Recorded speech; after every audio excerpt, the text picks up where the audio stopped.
Póngale cuidado a esto, mi hermano. Y escuche bien, porque la historia que le voy a contar hoy no es de santos ni de mártires.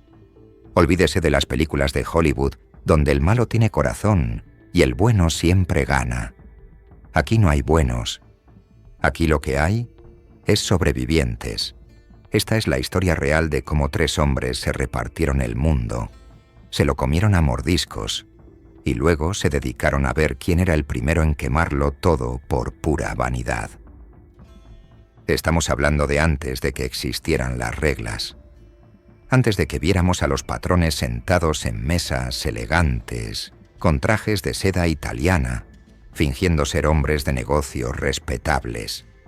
Estamos hablando de la época en que la mafia americana vivía como lo hacen siempre los depredadores cuando hay demasiado territorio y muy poca paciencia. Era la ley de la selva, parce, puro instinto animal. Imagínese Nueva York en los años 20. Eso no era una organización, eso era puro desorden. No había códigos que valieran un peso, ni lealtades que duraran más de lo que se demora uno en contar un fajo de billetes manchados de sangre. Las traiciones se hacían a la luz del día, sin pena ni gloria. Usted saludaba a un amigo en la mañana y por la tarde lo estaba velando. Las guerras. ¡Ah, las guerras! Esas vainas arrancaban por cualquier pendejada. Una mirada mal puesta en un bar clandestino. Un chisme que alguien soltó borracho. Un susurro venenoso en el oído equivocado. Y por esa bobada, mi rey, amanecían 5 o 6 manes fríos en la acera al día siguiente. En ese entonces, la autoridad no se debatía en reuniones aburridas con café y galletas. El poder no se pedía prestado, ni se heredaba por apellido. El poder se tomaba, rápido y sin disculpas. Era a la brava o no era. El que disparaba primero, mandaba. El que dudaba, lo enterraban. Pero pille lo que pasa cuando todo el mundo quiere ser el cacique y nadie quiere ser el indio. Ese mundo casi se tira la toalla solito. Se estaban canibalizando, socio.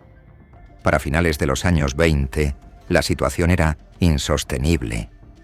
Había demasiados manes ambiciosos, todos con el dedo en el gatillo al mismo tiempo, todos queriendo la corona. Y cuando hay tanto plomo volando, la plata deja de circular. Ese fue el verdadero problema.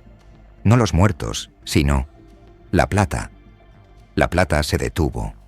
Y en este negocio, si la plata no rueda, la lealtad se oxida.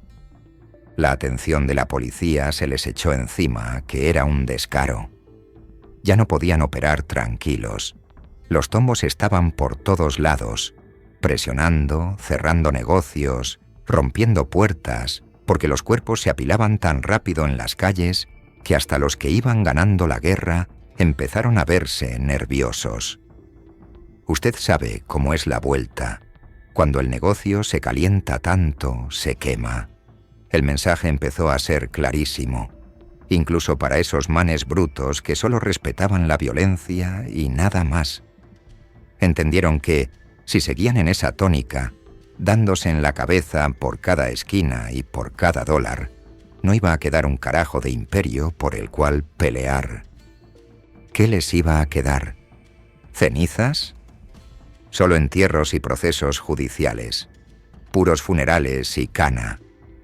Fue ese miedo, mi viejo, el miedo a perderlo todo, lo que parió a la comisión. Y quiero que esto le quede claro, grabado en la cabeza. Esto no nació como un sueño de hermandad. No nació como un tratado de paz entre caballeros nobles. ¿Qué va? Nació como una jugada de negocios, pura y dura.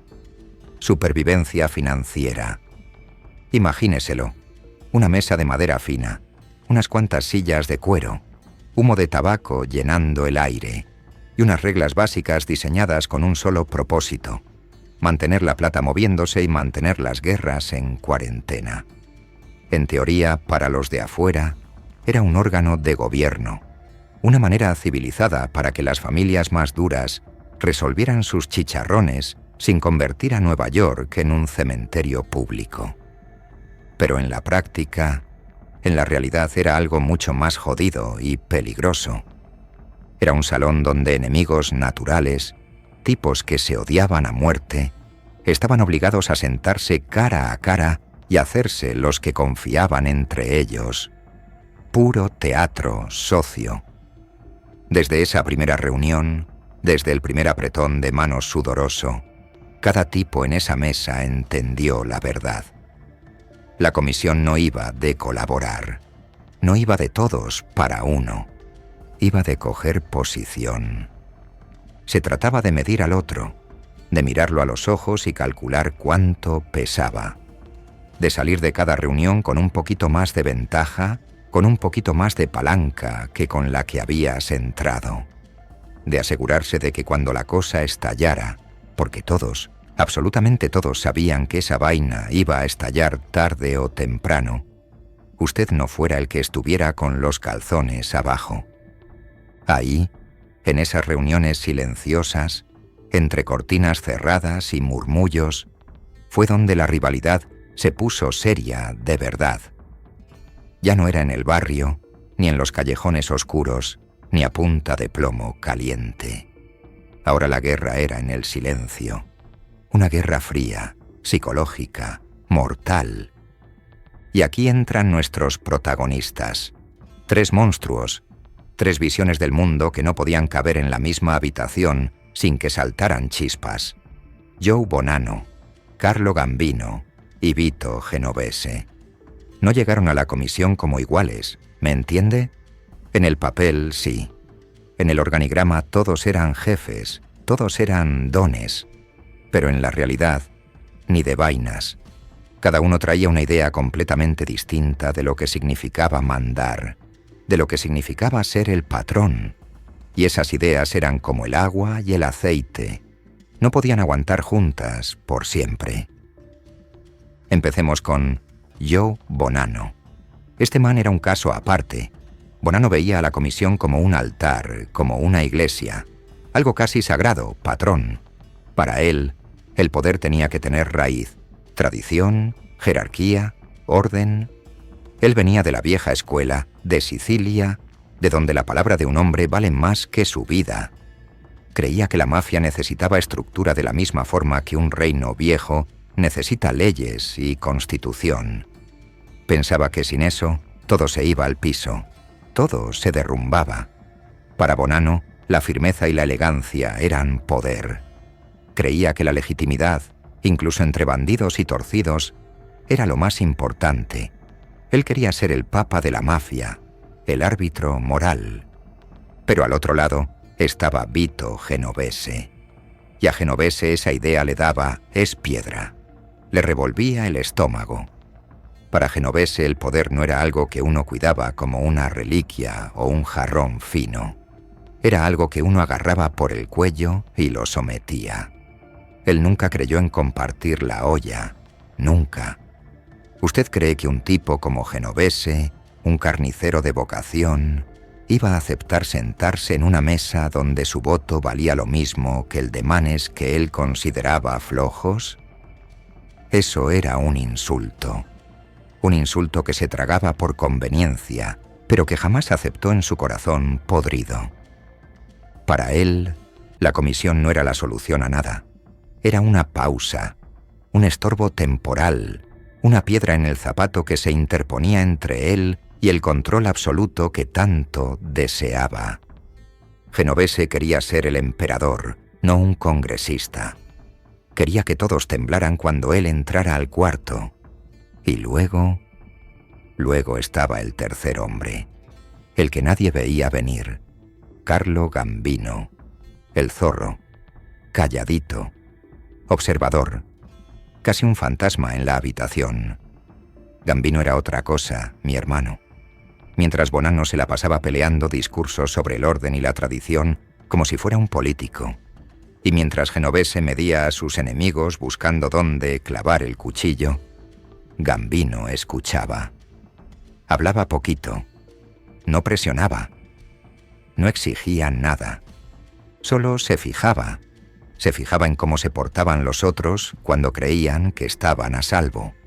Miraba quién se apresuraba a tomar decisiones estúpidas. Quién hablaba más de la cuenta por puro ego.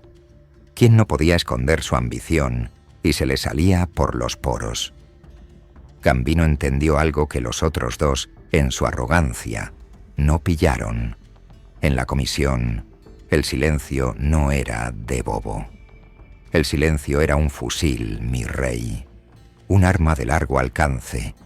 Porque vea, la mentira más grande que dijo la comisión, el cuento más chimbo que nos echaron para que durmiéramos tranquilos, fue la de la igualdad. Que cada patrón tenía el mismo peso. Que cada voto era igual de importante. Que las reglas aplicaban para todos por igual. Pura paja. La mafia nunca ha funcionado así. Ni en Sicilia, ni en Nueva York, ni aquí en Medellín, ni en ningún lugar donde el miedo es la moneda de cambio. La autoridad dentro de ese salón era invisible. Vivía en los pactos secretos, en los favores que le debían a uno. ¿En qué tanta violencia podía usted desatar sin que le echaran la culpa a usted? Unos llegaban a la mesa a cuidar su plaza, a defender lo suyo como perros guardianes. Otros llegaban con hambre de agrandarla, de comerse al vecino. Pero unos pocos muy vivos, llegaban a estudiar el terreno. Y póngale la firma. Esos últimos, los que estudian, los que callan, son los que siempre quedan de pie cuando se acaba el tiroteo. Al principio, hay que decirlo, el sistema funcionó, o al menos se veía que sí. Había menos guerra abierta en las calles, menos entierros públicos que salían en primera página asustando a los turistas. La plata andaba rodando sabroso. Los periódicos se calmaron. A la ley se le bajó la guardia lo suficiente para que todos pudieran respirar tranquilos. Parecía que habían civilizado el crimen. Parecía que habían encontrado la fórmula mágica.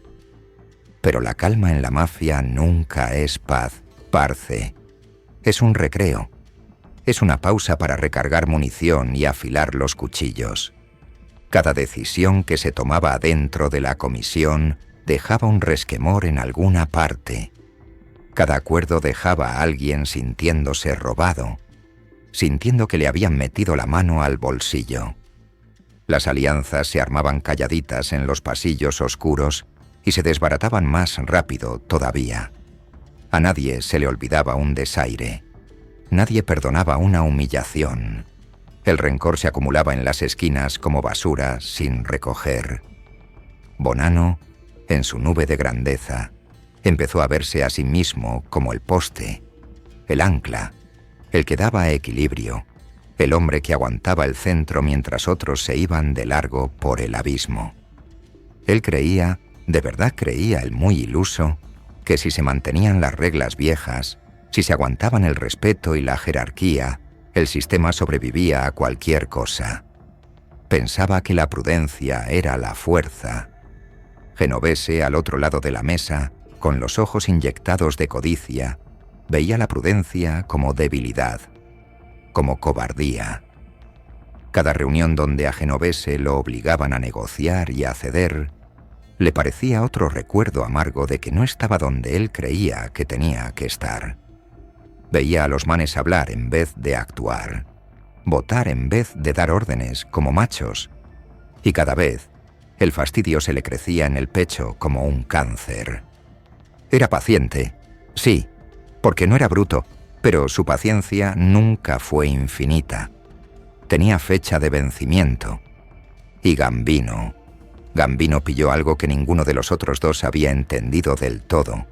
La comisión no era el poder, era la tarima, era el escenario. Y las tarimas solo sirven mientras el público se traga el show. Si la gente deja de creer en la obra, el teatro se cae encima de los actores. Con los años, el estrés se fue metiendo en esas reuniones como esa humedad negra en un edificio viejo, lento, silencioso, inevitable. Las reuniones se pusieron más frías que un abrazo de suegra. las conversas más cortas, la confianza más aguada. Hasta los que eran uña y carne empezaron a cuidar sus palabras, a mirar por encima del hombro. Todos sentían el ambiente pesado. Algo se venía, mi viejo. Se olía en el aire, como olor a ozono antes de la tormenta eléctrica. La comisión se había creado para evitar otra guerra de frente. Lo que en realidad hizo fue mandar el conflicto al sótano. La violencia ya no era un escándalo ruidoso. Se volvió estratégica, demorada, precisa. Ya no era una bomba que mataba a 10. Era un puñal en la costilla en el momento exacto. Y eso, mi hermano, hizo que la rivalidad que venía fuera mucho más peligrosa que cualquier guerra de bandas callejeras. Porque cuando llegara el primer movimiento, cuando cayera la primera ficha, no iba a parecer una declaración de guerra. Iba a verse como un negocio, como pura coincidencia, como mala suerte. Solo después, cuando ya fuera muy tarde para reaccionar, iba a quedar claro que el juego había cambiado para siempre. El error de fondo de la comisión, la gran equivocación de estos arquitectos del crimen, fue creer que a la ambición humana se le podía poner correa. Que manes que subieron a la cima a punta de sangre, traición y degollando al que se les atravesara, iban a respetar los límites mágicamente apenas se sentaran en una silla de cuero. ¿Qué va? La ambición no se esfuma cuando usted le pone reglas. Se pone viva, se adapta.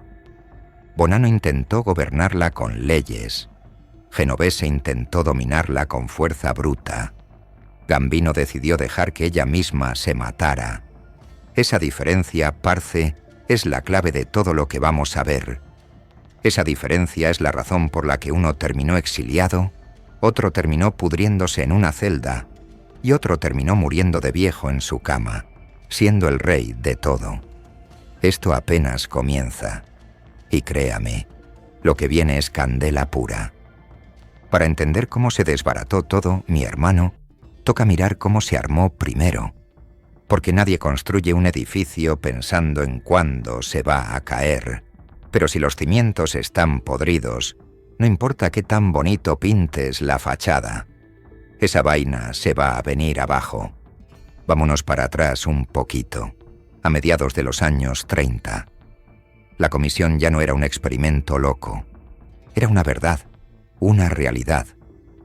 Se había creado en el 31, después de ese río de sangre que fue la guerra de Castellammarese, con un propósito tan sencillo que parecía bobo: aguantar la paz lo suficiente para que todos se volvieran asquerosamente ricos. Y por un rato, créalo o no, funcionó. Los asesinatos bajaron. Las plazas se quedaron quietas. La plata volvió a correr como agua por los sindicatos, los puertos, las empresas de camiones, los casinos y las constructoras. Nueva York dejó de verse como un campo de batalla de la Primera Guerra Mundial y empezó a parecer una corporación gigante, una multinacional del crimen. En el centro de esa foto bonita estaba Joe Bonanno. Bonanno no era cualquier mafioso. El tipo entró a la comisión siendo un pelao. Con solo 26 años, mi socio ya era el patrón de su propia familia y uno de los hombres más jóvenes en sentarse en esa mesa sagrada. Y eso importa, porque en la mafia la edad no es solo un número en la cédula, es una seña. Ser jefe tan joven significa que tienes hambre, pero sobrevivir a esa edad, eso significa que tienes coco, mucha inteligencia. Para finales de los 30 y entrando a los 40, Bonanno se había posicionado como algo muy raro en este mundo de brutos, un patrón que sobrevivía sin dar espectáculo. 0 fotos en el periódico posando con actrices.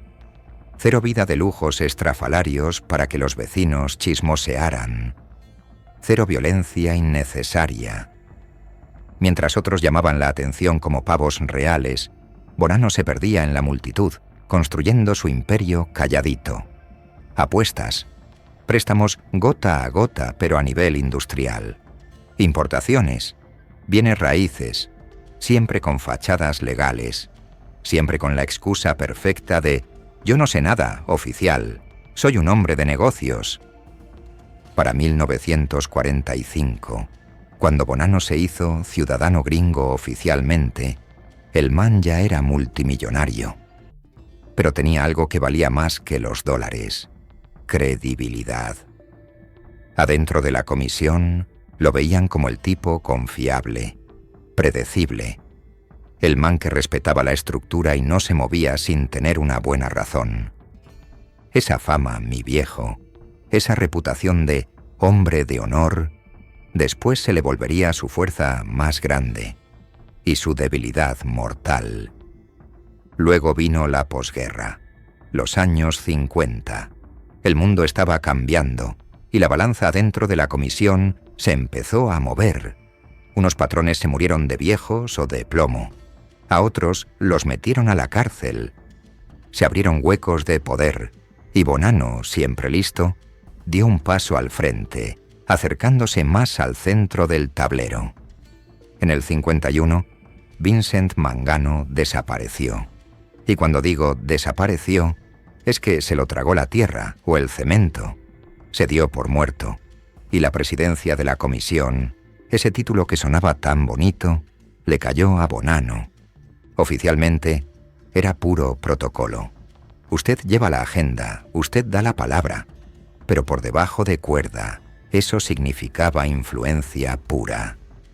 Por un ratico a principios de los 50, Bonanno fue lo más parecido a un pilar de estabilidad que tuvo la mafia americana.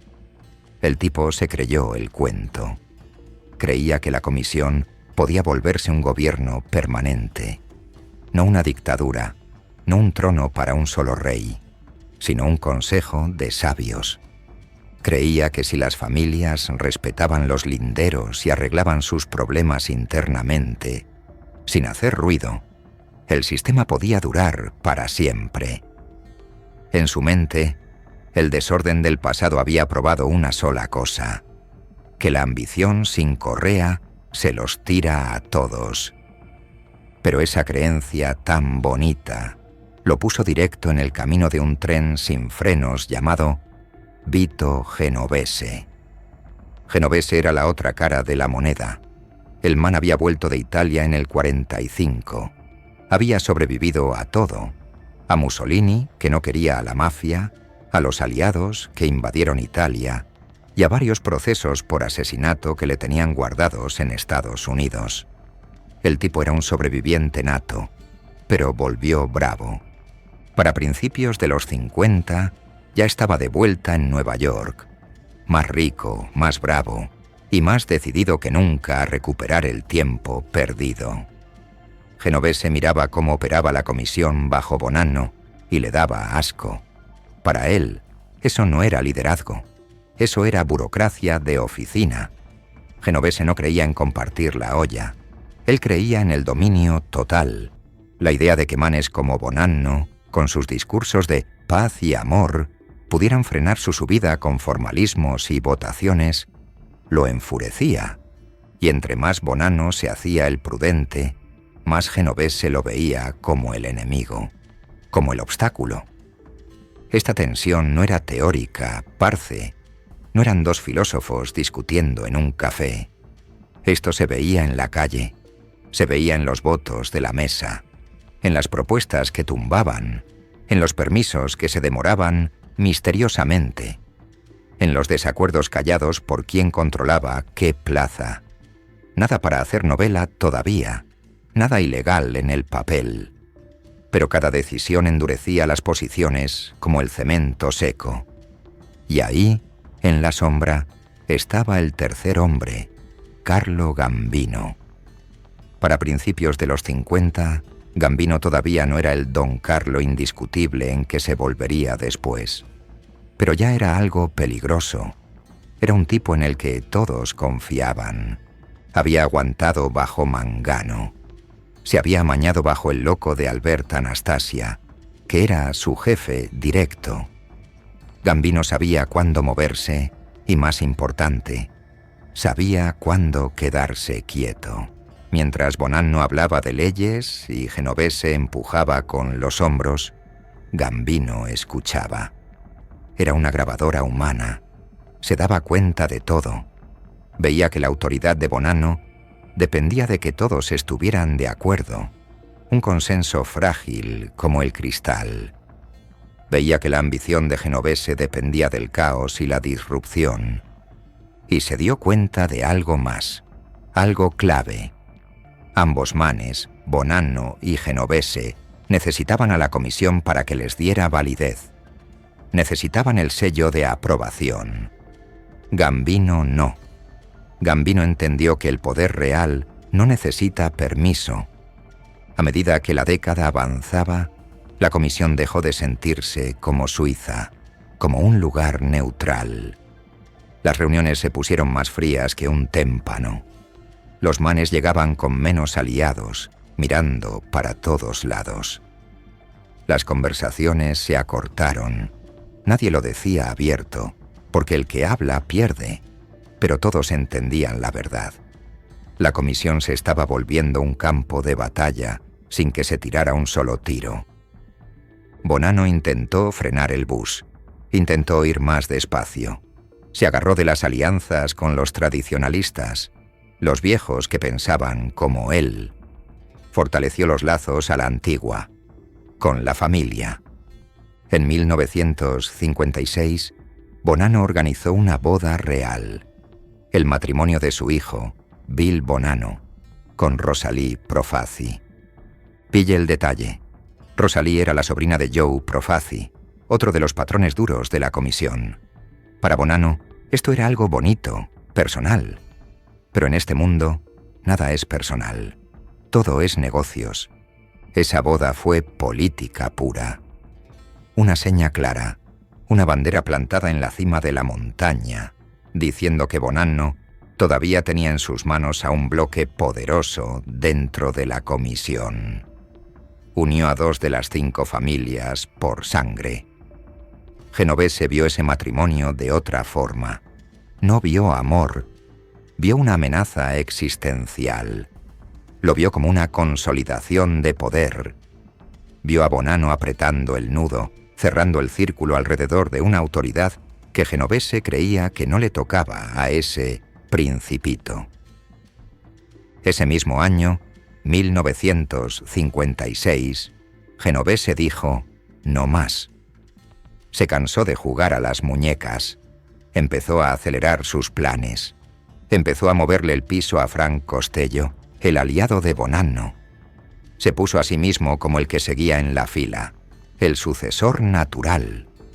Reunió apoyo calladito en los callejones, prometiendo cielo y tierra a los capos descontentos.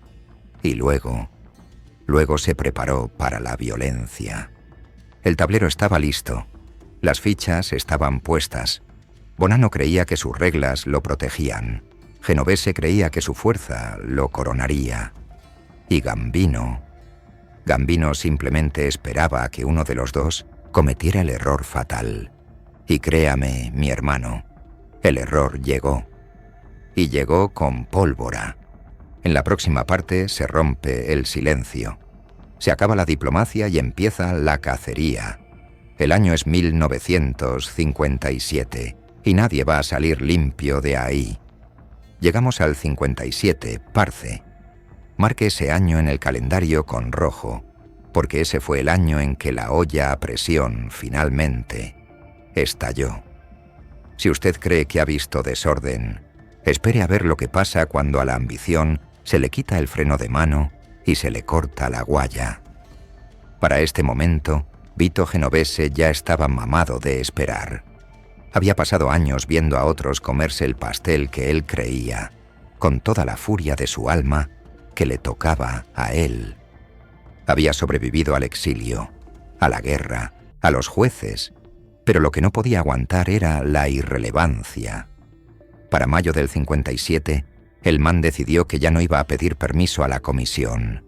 Iba a pedir perdón, o mejor dicho, no iba a pedir nada. Iba a tomarlo todo a la brava.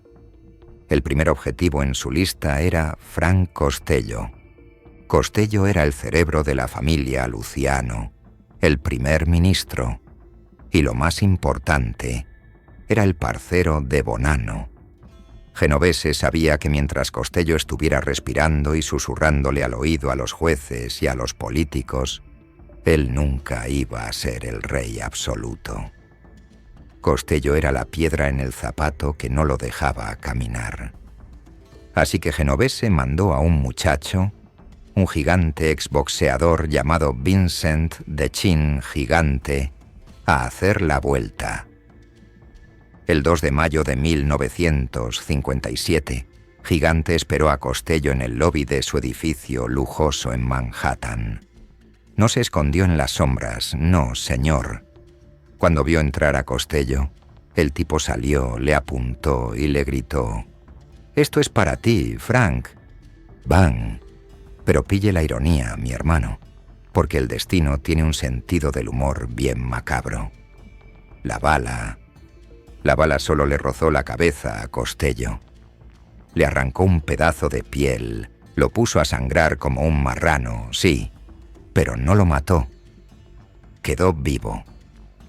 En cualquier otro mundo, en el mundo de los sicarios de medio pelo, eso sería un fracaso vergonzoso. Pero Costello era un man inteligente. Entendió el mensaje de una.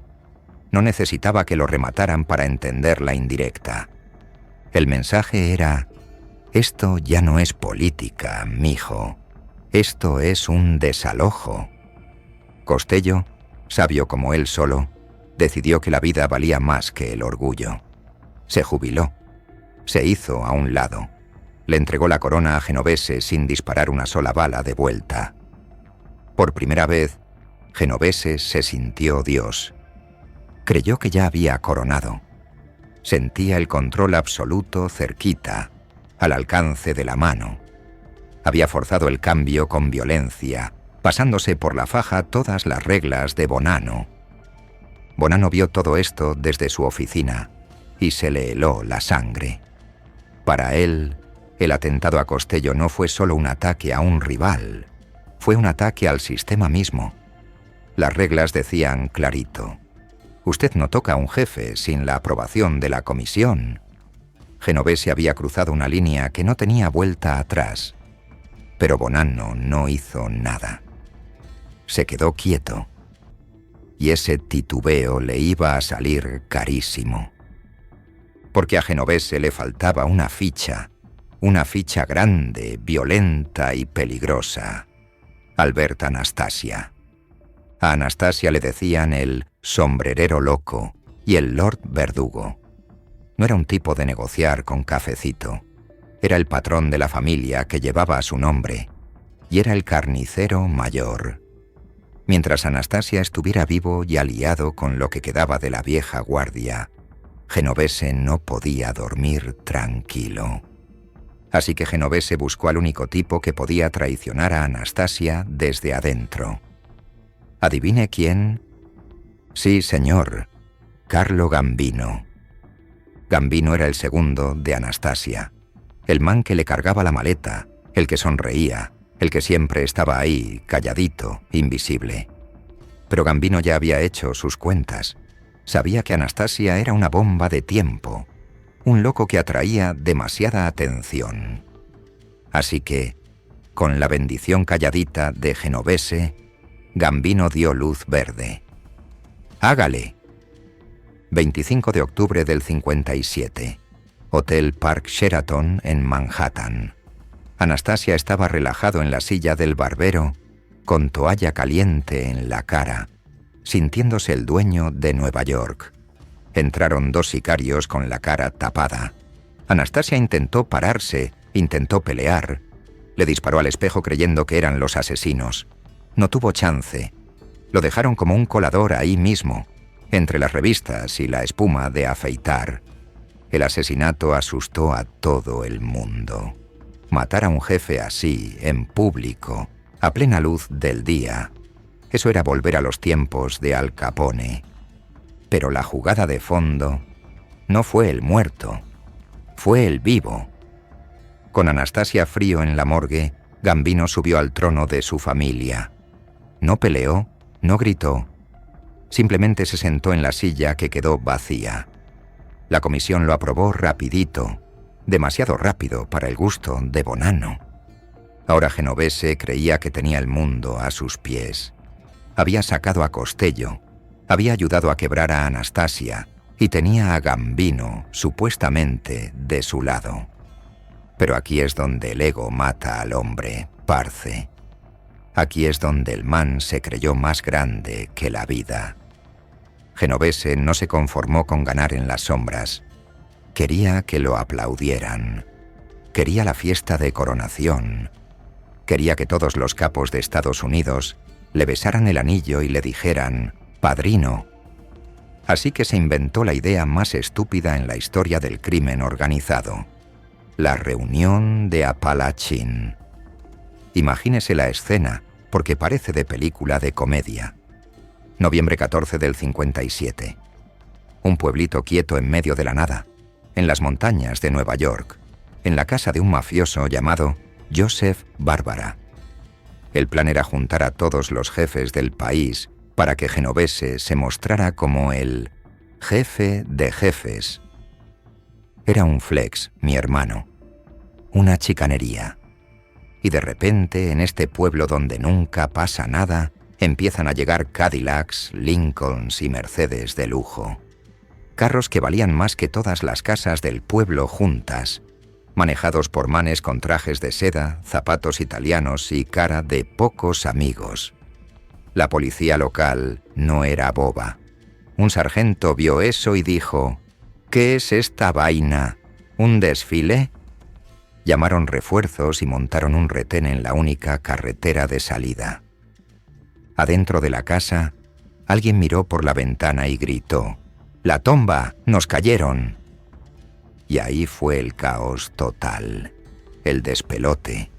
Los hombres más poderosos de América, patrones que manejaban millones de dólares y sindicatos enteros, salieron corriendo por el bosque como colegiales escapados. Se rasgaron los trajes de $1000 con las ramas, se les cayeron los zapatos en el barro, botaron pistolas, botaron fajos de billetes. Fue patético, mi viejo. La policía agarró a más de 58 mafiosos. Los pararon en fila, los fotografiaron, les pidieron cédula. El desastre fue irreversible. Por décadas, la mafia había tenido una regla de oro. Nosotros no existimos. La Cosa Nostra es un invento de los periódicos para vender más. J. Edgar Hoover, el jefe del FBI, se había hecho el loco por años. Pero después de Apalachín, con las fotos de los jefes en primera plana de todos los diarios del país, esa mentira se acabó. El secreto se rompió en 1000 pedazos. La comisión quedó con los calzones abajo frente a todo Estados Unidos. Bonanno vio todo esto desde lejos y movió la cabeza con rabia. Él sabía lo que significaba. Genovese, por dárselas de sobrado, por pura vanidad, había dado papaya. Y en este negocio, el que da papaya, se lo comen. Bonanno pensó que este era su momento. Pensó: Genovese la embarró. Ahora yo puedo recuperar el control, aislarlo y devolver el orden. Creía que los otros jefes iban a correr a sus brazos buscando la estabilidad. Pero la comisión no se movió como Bonanno esperaba. En lugar de unirse contra Genovese de inmediato, los otros patrones dudaron. Unos estaban asustados, otros estaban ocupados escondiéndose de la prensa, y Carlo Gambino, el zorro, se quedó callado. Gambino no salió a defender a Genovese, pero tampoco lo atacó. Simplemente dejó que el peso del error cayera sobre los hombros de Vito. Mientras Genovese se convertía en el enemigo público número 1, Gambino se mantuvo limpio, intocado, invisible. El año 57 terminó con la mafia expuesta, con Genovese marcado por la ley y con Bonanno dándose cuenta de una verdad aterradora. La comisión ya no protegía a nadie. El sistema estaba roto.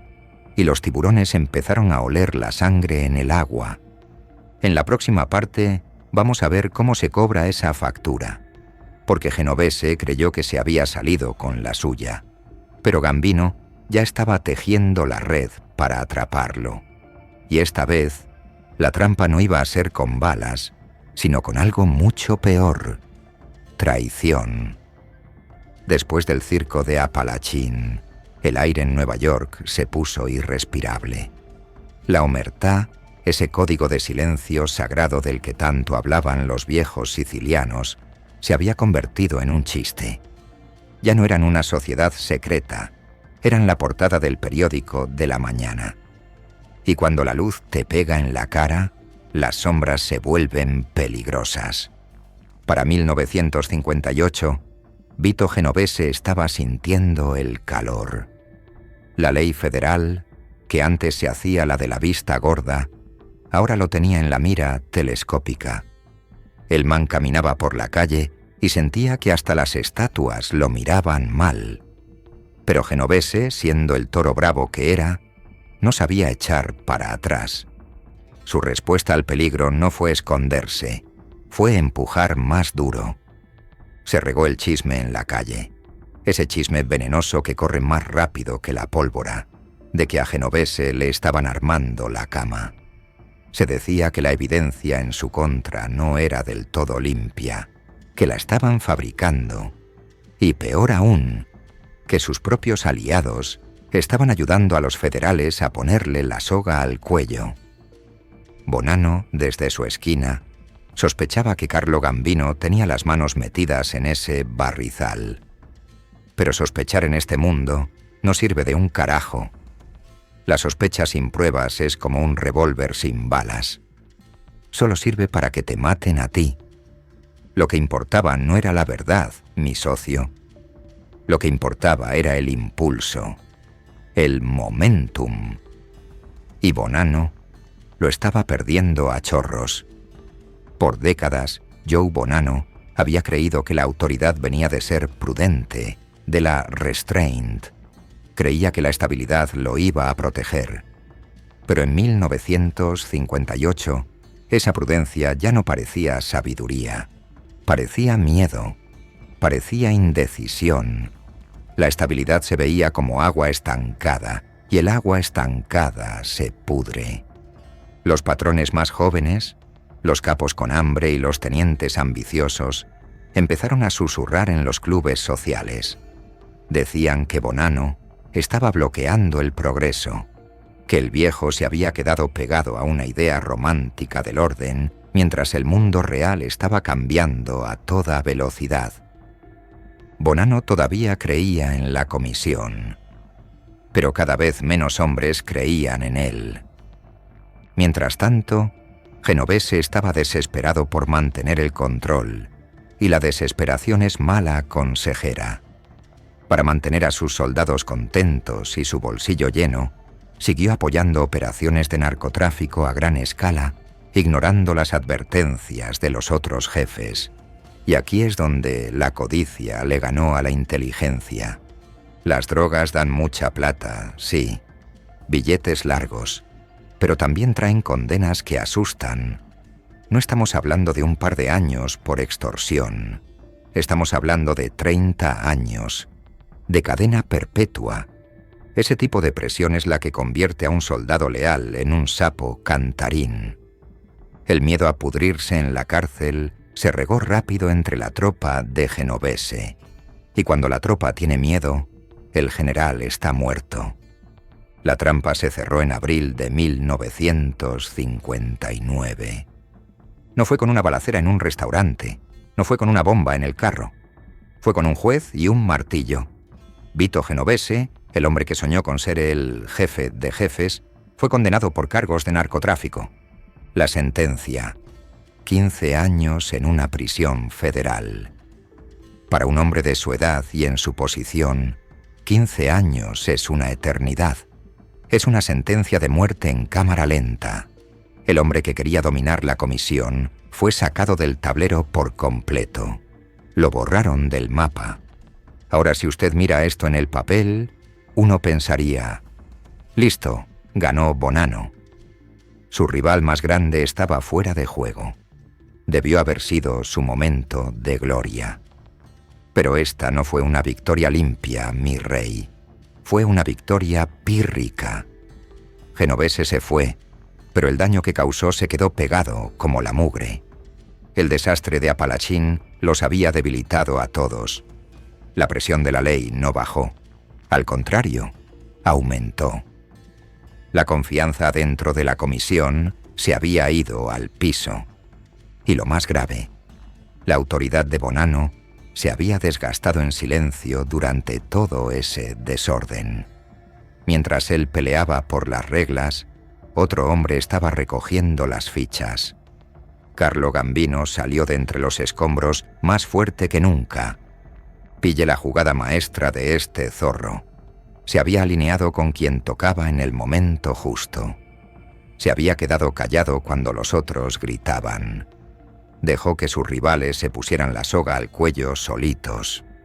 Ahora, con Genovese encerrado en una celda y Bonanno aislado y visto como un viejo cansón, Gambino se volvió la opción que todos querían.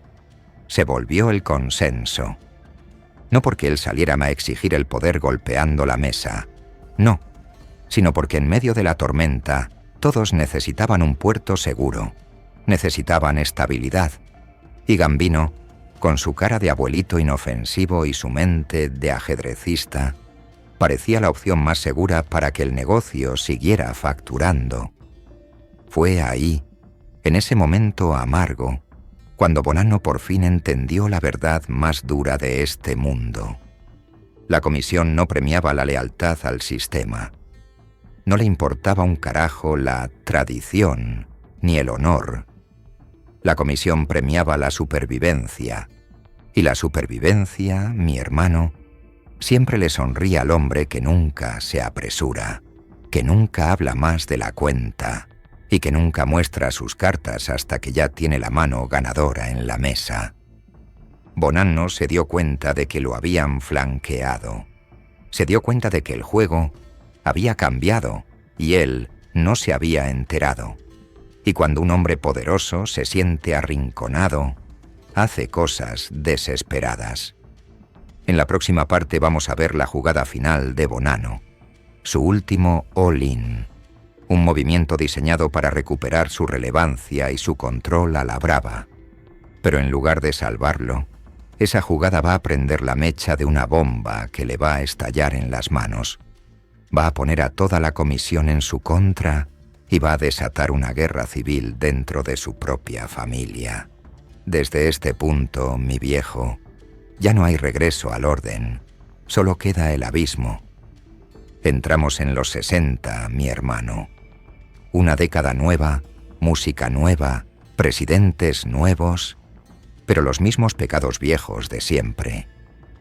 Para Joe Bonanno, el aire se estaba poniendo denso. No es que le faltara territorio, ni que le faltara plata. De eso tenía por montones. Lo que se le estaba acabando era el espacio para maniobrar. Se sentía como un león viejo en una jaula que cada día se hacía más chiquita. Por casi 30 años, Bonanno había sobrevivido siendo el tipo juicioso, el predecible, el que hablaba bonito. Esa estrategia le sirvió cuando la comisión valoraba la estabilidad. Pero el mundo había cambiado. La presión de la ley era constante, como un dolor de muela que no se quita. Los patrones más jóvenes estaban inquietos, querían comerse el mundo ya, no mañana. Y en el centro de todo, como una araña en su tela, estaba Carlo Gambino. Lo dijeran o no en voz alta, Gambino era ahora el centro de gravedad. Bonanno lo sentía en cada reunión. Todavía lo respetaban, claro. Era un fundador. Pero ya no le copiaban. Ya no lo seguían con los ojos cerrados. Las decisiones que antes salían solitas, ahora se frenaban. Las propuestas que él apoyaba, las ponían en duda. Los votos que antes eran suyos, de repente se iban para otro lado. En este mundo, mi socio, Titubear es letal. Si usted duda, está muerto. Bonanno se sintió arrinconado.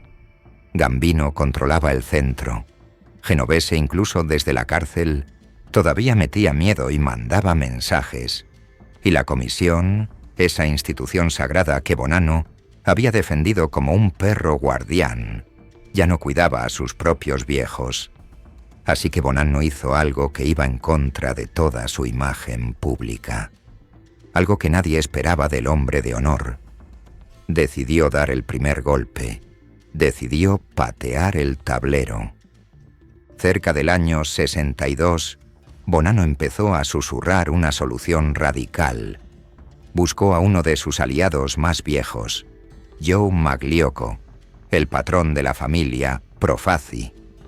Magliocco era el socio perfecto para un desastre.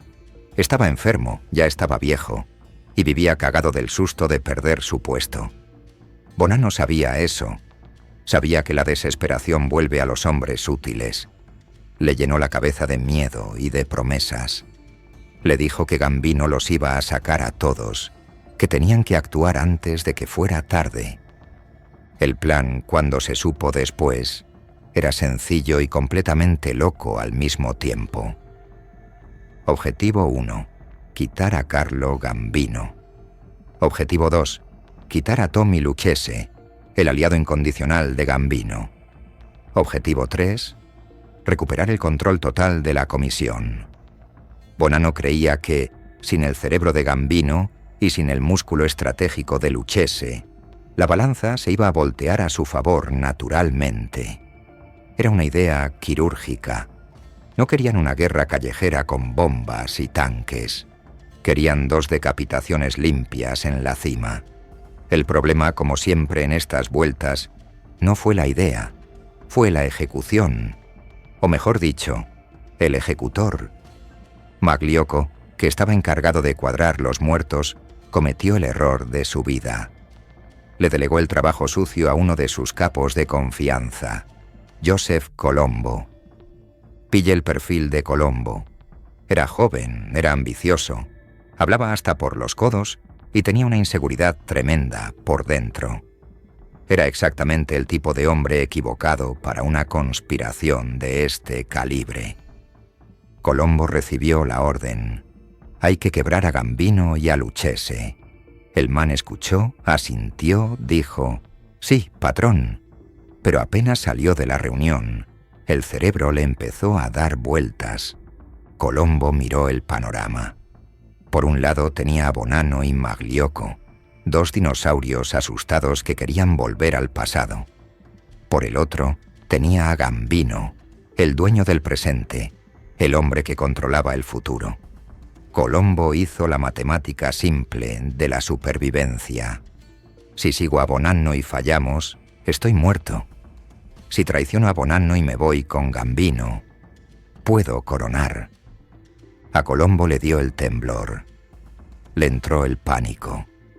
Y en lugar de alistar las pistolas, se fue directo a la boca del lobo. Buscó a Gambino y a Lucchese y les cantó la zona. Les contó todo, con pelos y señales. «Patrón, me mandaron a matarlos». En la mafia la traición es el pan de cada día.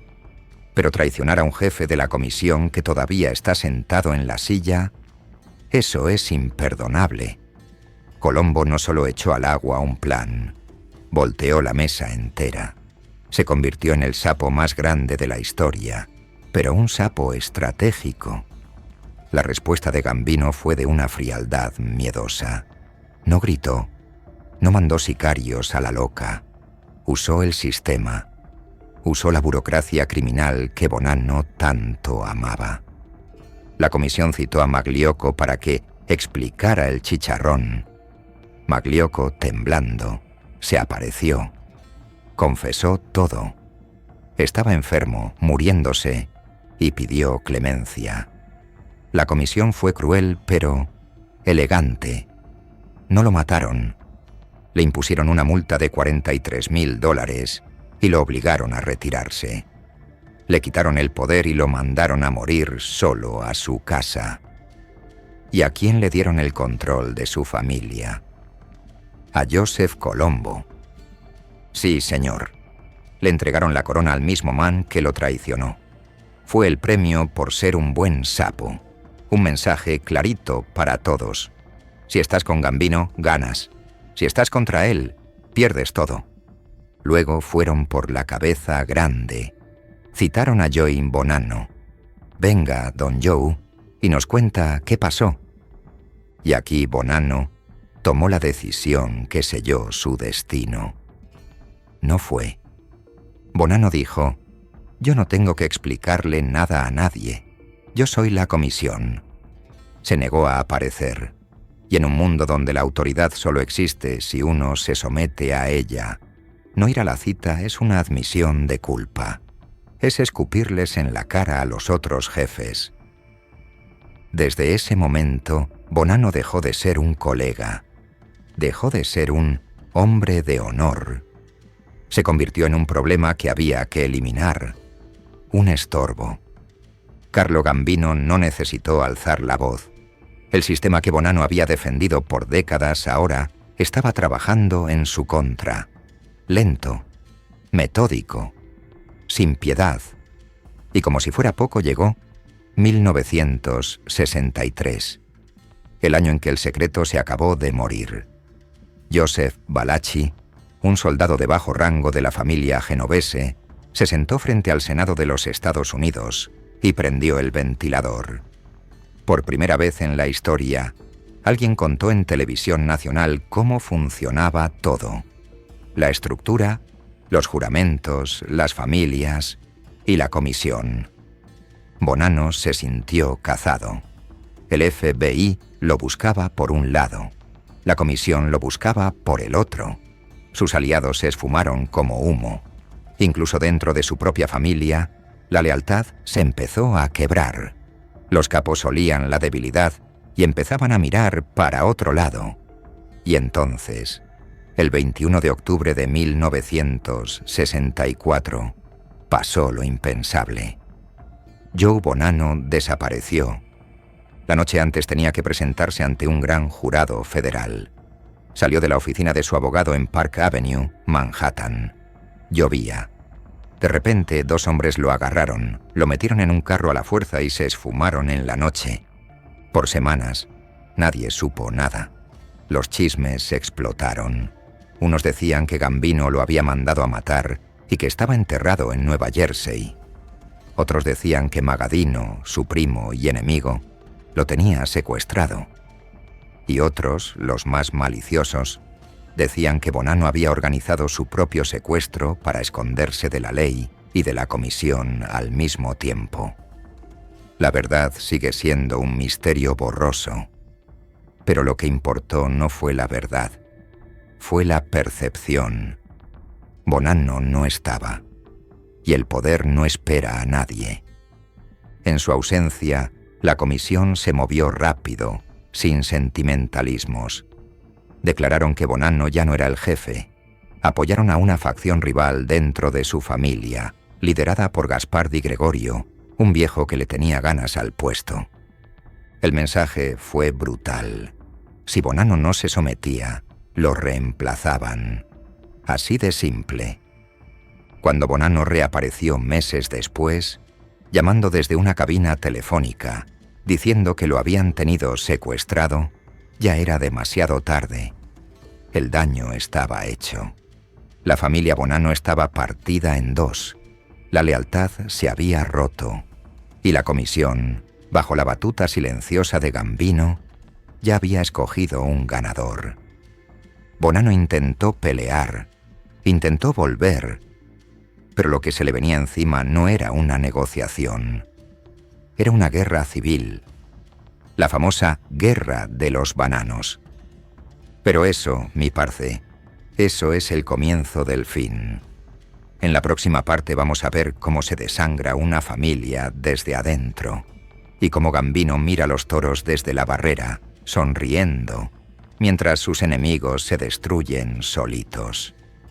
Cuando Joe Bonanno reapareció, volviendo de entre los muertos como un fantasma malhumorado, se encontró con que ya no tenía casa. O mejor dicho, la casa estaba ahí, pero le habían cambiado las cerraduras. La comisión no estaba jugando. Ya habían reconocido a Gaspar di Gregorio como el nuevo patrón. La línea estaba trazada en la arena, y el que la cruzara se moría. Bonanno, terco como una mula vieja, intentó recuperar el control, pero cometió un error táctico garrafal. Un error de papá, no de patrón. Intentó mandar a través de su hijo, Bill Bonanno. Pille el problema, mi socio. Bill era un buen muchacho, estudiado, de buena familia. Pero en la mafia, la buena familia no sirve pa' un carajo si usted no se ha ensuciado las manos. Bill era visto como un hijo de papi, un privilegiado, un muchacho que nunca había tenido que pelear por su comida en la calle. Su presencia al mando no inspiraba respeto, inflamaba el resentimiento. Imagínese usted ser un capo veterano, un man que lleva 30 años cargando cajas, cobrando vacunas, jugándose el pellejo y pagando cárcel. ¿Para qué? ¿Para que ahora venga el hijo consentido del jefe a darle órdenes? Ni por el putas. Esa clase de insulto no se olvida. Se cobra. Para 1965, la familia Bonanno estaba en guerra consigo misma. No era una guerra contra la policía, ni contra otra familia. Era hermano contra hermano, tío contra sobrino. La prensa, siempre buscando el chiste fácil, la bautizó la Guerra de los Bananos, The Banana War, medio en burla, medio en serio. Pero de chistoso no tenía nada. Adentro de la mafia era algo mucho más serio. Era la comisión poniendo disciplina a punta de caos. Las calles de Brooklyn se llenaron de plomo. Emboscadas en la madrugada, tiros desde las azoteas, bombas en los pórticos. Los manes de Di Gregorio, apoyados por la comisión, cazaban a los leales a Bonanno. Y los de Bonanno se defendían como gatos panza arriba. ¿Y Carlo Gambino? ¿Qué hacía el gran titiritero mientras Nueva York ardía? Miraba. Gambino miraba desde la barrera, tranquilo, tomándose su cafecito. El zorro no se metió públicamente, no lanzó amenazas, no mandó a sus propios soldados a pelear esa guerra ajena. Dejó que el conflicto ardiera solito. Gambino entendía la matemática de la sangre mejor que nadie. Cada soldado muerto era un soldado menos para Bonanno. Cada traición validaba la decisión de la comisión. Y cada mes que pasaba con Bonanno escondido y peleando por migajas, hacía que el dominio de Gambino fuera más absoluto. Era una estrategia brillante y cruel. Gambino dejó que Bonanno se desangrara hasta quedar pálido. Dejó que se gastara toda su plata, toda su energía y toda su reputación peleando una guerra que no podía ganar. Bonanno, agotado, arrinconado y viendo cómo su legado se volvía polvo, por fin entendió la ironía suprema. La comisión, esa misma mesa que él ayudó a construir, que él legitimó y defendió como sagrada, ahora lo estaba destruyendo. El monstruo se comió a su creador. En 1968, después de años de derramamiento de sangre inútil y negociaciones fallidas, Bonanno se rindió. Aceptó la derrota. Pero como era un fundador, le dieron una salida honorable. No lo mataron. No lo metieron en un baúl de carro. Le ofrecieron el exilio. El trato era simple. Váyase de Nueva York. Váyase para siempre. Entregue el poder, cállese la boca y le perdonamos la vida. Bonanno aceptó. La guerra no terminó con una victoria gloriosa. Terminó con una mudanza. Bonanno empacó sus maletas y se fue pa'l oeste, a Tucson, Arizona. Cambió los rascacielos por cactus, cambió las reuniones secretas por el retiro. silencio y supervivencia.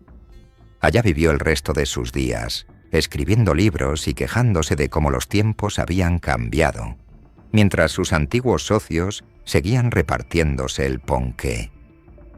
Gambino se quedó. Para finales de los 60, con Bonanno viendo atardeceres en el desierto y Genovese contando cucarachas en su celda, Carlo Gambino era el centro de gravedad indiscutible del crimen organizado americano. Ya no había nadie que le hiciera sombra. La comisión volvió a funcionar, pero ya no era esa mesa ruidosa de antes. Ahora era más callada, más apretada y, sobre todo, más obediente. Pero el costo de esa victoria fue enorme, mi viejo. La ilusión de que el poder era compartido se había esfumado. La idea romántica de que la comisión era un consejo de iguales, una democracia de criminales, había muerto en las calles de Brooklyn y en los bosques de Apalachín. Lo que quedó fue algo mucho más simple y mucho más frío. Un solo hombre, un solo sistema y una advertencia escrita en sangre para cualquiera que quisiera dárselas de listo: o te alineas, o te mueres, o te vas. Gambino había ganado la guerra, pero lo que construyó sobre esas cenizas, eso es otra historia. Porque cuando un solo hombre tiene tanto poder, la paz que crea no es paz de verdad, es la paz de los cementerios. En la próxima parte vamos a ver qué hizo Gambino con todo ese poder. Vamos a ver cómo convirtió a la mafia en la empresa más eficiente de América y cómo esa eficiencia casi perfecta fue la que terminó por condenarlos a todos. Con Joe Bonanno mirando cactus en Arizona y Vito Genovese pudriéndose en una celda de Atlanta, Nueva York se quedó en silencio. Pero no ese silencio incómodo de cuando uno entra a un velorio, no. Era el silencio de un motor Rolls-Royce funcionando a la perfección. Empezó la era de Carlo Gambino, o como yo la llamo, la dictadura del abuelito. Pille la imagen, mi socio, porque es importante. Gambino no era un tipo de trajes brillantes, ni de anillos de oro en cada dedo, ni de andar con modelos de 20 años colgadas del brazo. El tipo vivía en una casa modesta en Brooklyn, manejaba su propio carro despacio, y si usted lo veía en la calle, pensaba que era el dueño de una panadería que estaba preocupado por el precio de la harina. Pero ese viejito de nariz aguileña tenía más poder en la uña del dedo meñique que el alcalde de Nueva York y el gobernador juntos. Gambino cambió el juego por completo.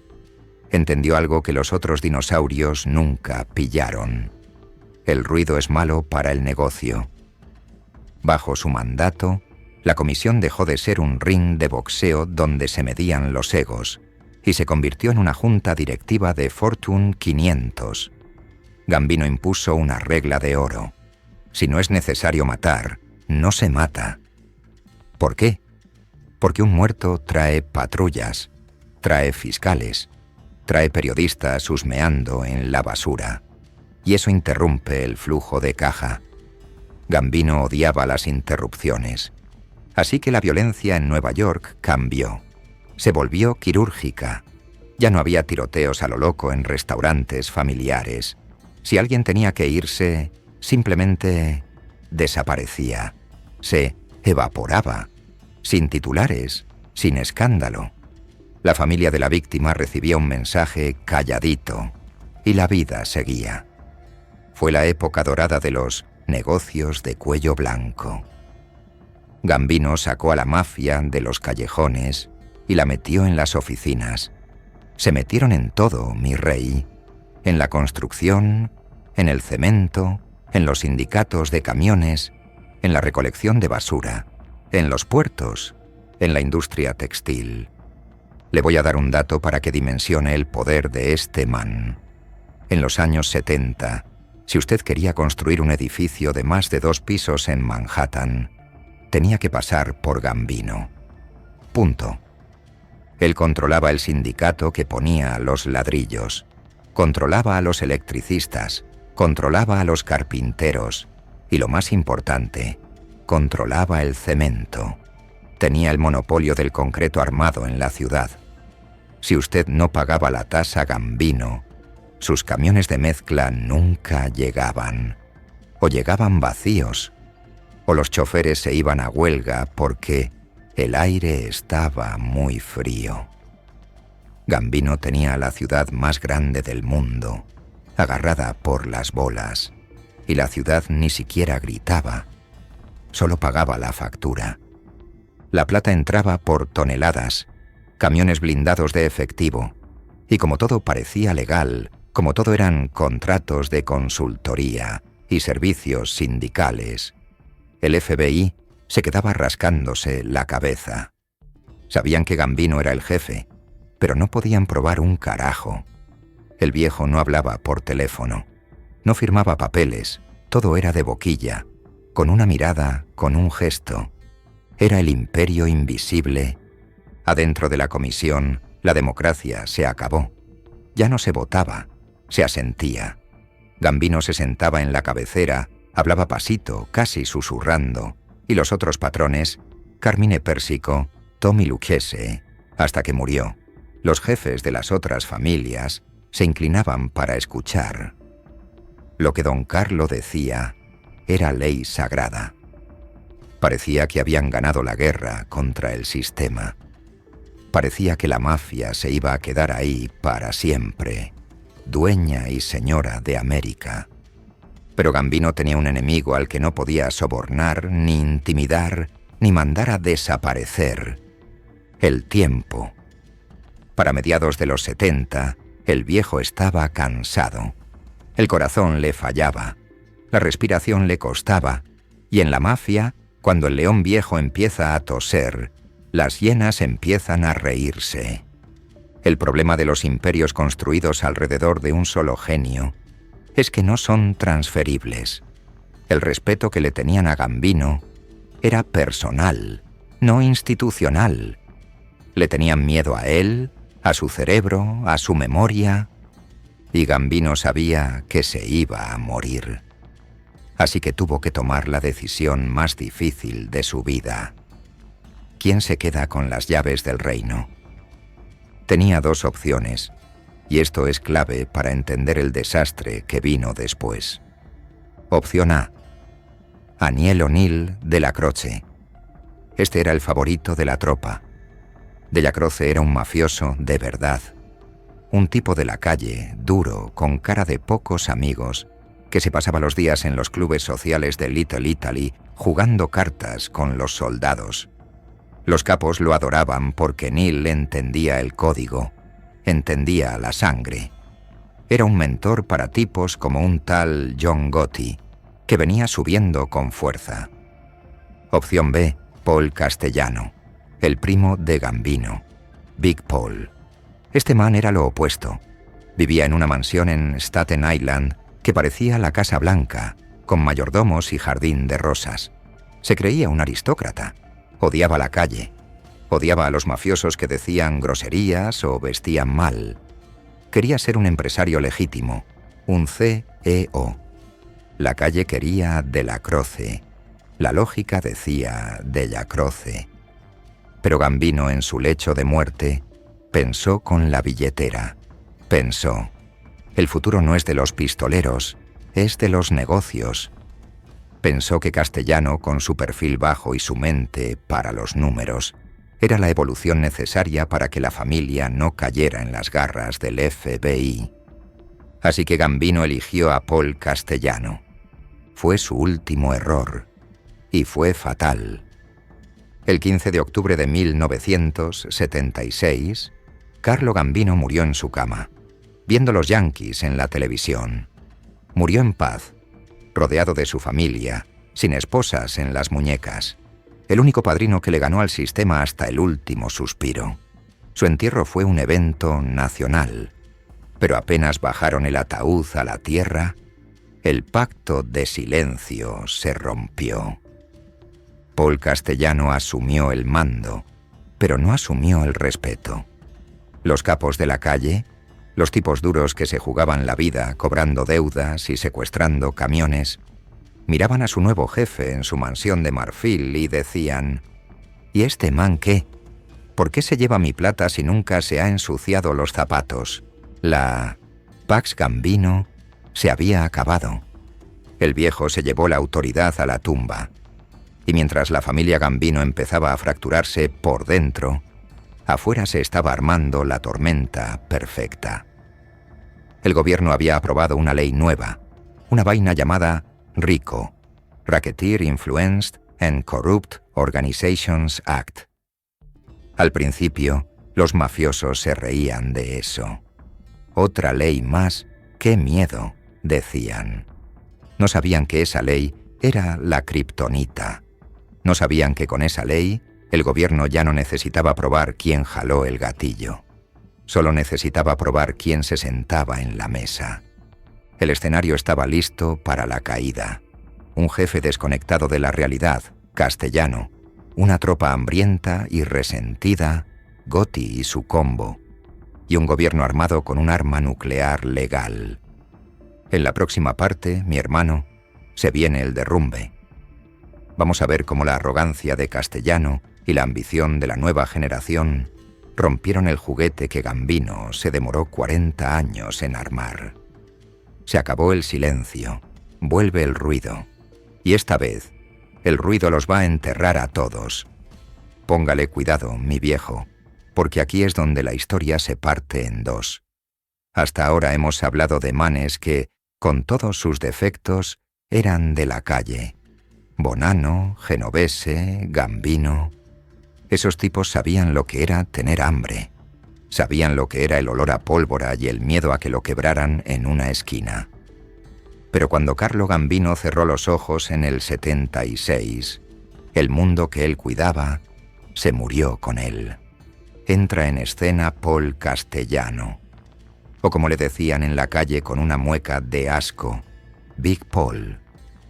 Si usted veía a Castellano, no pensaba en la mafia, pensaba en un banquero, pensaba en un senador corrupto, pensaba en el dueño de una cadena de supermercados, que de hecho lo era, tenía el negocio de pollos Dial Poultry. El man era alto, imponente, siempre con trajes de 3 piezas que valían más que la casa de un soldado raso. Castellano cometió el pecado capital de cualquier líder criminal. Se creyó mejor que su propia gente. El tipo vivía en Staten Island, en una mansión gigantesca de 17 habitaciones que todos llamaban la Casa Blanca. Tenía columnas griegas, jardines podados a la perfección, sirvientes de uniforme. Era el sueño americano en esteroides. Desde allá arriba, en su torre de marfil, Castellano miraba a Brooklyn y a Queens como si fueran un basurero. Odiaba a los mafiosos ordinarios. Odiaba a los tipos que vestían sudaderas, que decían groserías, que andaban armados. Para él, la Cosa Nostra debía ser una corporación limpia. Nosotros somos hombres de negocios, decía. No somos pandilleros. Pero se le olvidó un detalle, mi socio. Se le olvidó quién le pagaba las cuentas de la mansión. ¿La plata no salía de los árboles? La plata salía de los extorsionistas rompiendo rodillas en los muelles.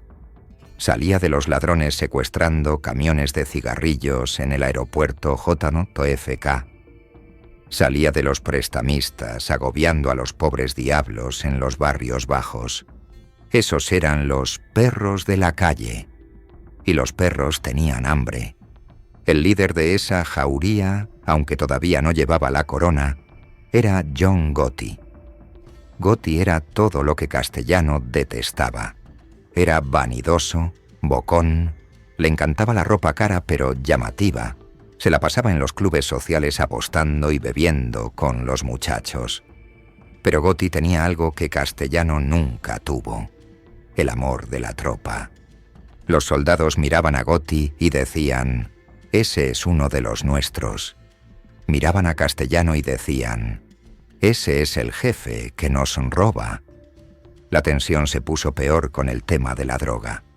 Castellano, siguiendo la línea de Gambino, mantuvo la prohibición oficial. Nada de polvos blancos. El que venda droga se muere.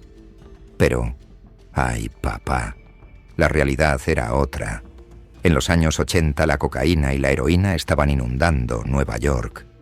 Era una lluvia de plata, y los capos de la calle, como el combo de Gotti y su hermano Guine, estaban metidos hasta el cuello en el negocio. No podían evitarlo. Era demasiada tentación. Castellano lo sabía. Claro que lo sabía. Pero se hacía el loco mientras le llegara su sobre con el porcentaje. Era una hipocresía que le quemaba la sangre a los soldados. El jefe nos prohíbe vender, pero bien que recibe la plata manchada para pagar a su jardinero. Ese resentimiento se fue cocinando a fuego lento. Pero lo que realmente cambió el juego no fue interno, fue externo.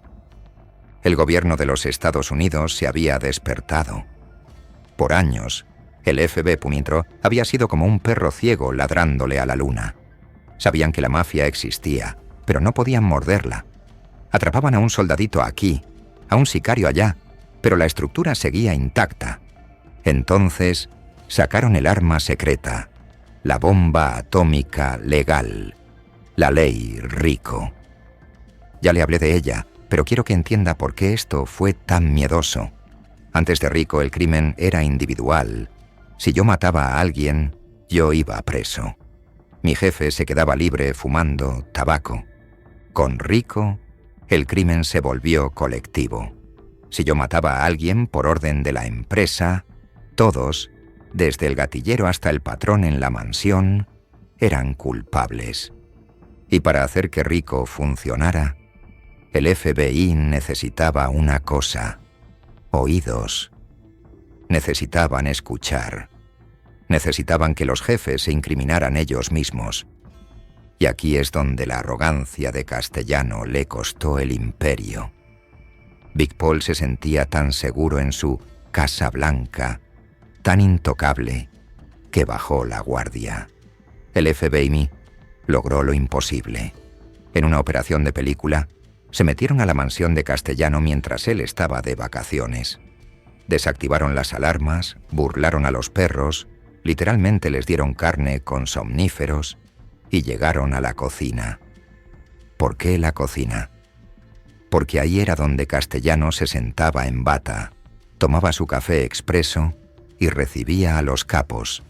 Ahí se decidía quién vivía y quién moría. Los agentes instalaron un micrófono diminuto en el enchufe de una lámpara y se fueron sin dejar rastro. Durante meses, el FBI escuchó todo. Escucharon los sobornos, escucharon las órdenes de asesinato, escucharon cómo se repartían los contratos de construcción, pero sobre todo, escucharon la estructura. ¿Quién era el jefe de quién? ¿Cómo funcionaba la comisión? Fue la mina de oro más grande en la historia de la lucha contra el crimen. Castellano, creyéndose un genio, les estaba dictando su propia sentencia de muerte y la de las 5 familias. Mientras tanto, en la calle, el ambiente estaba que cortaba.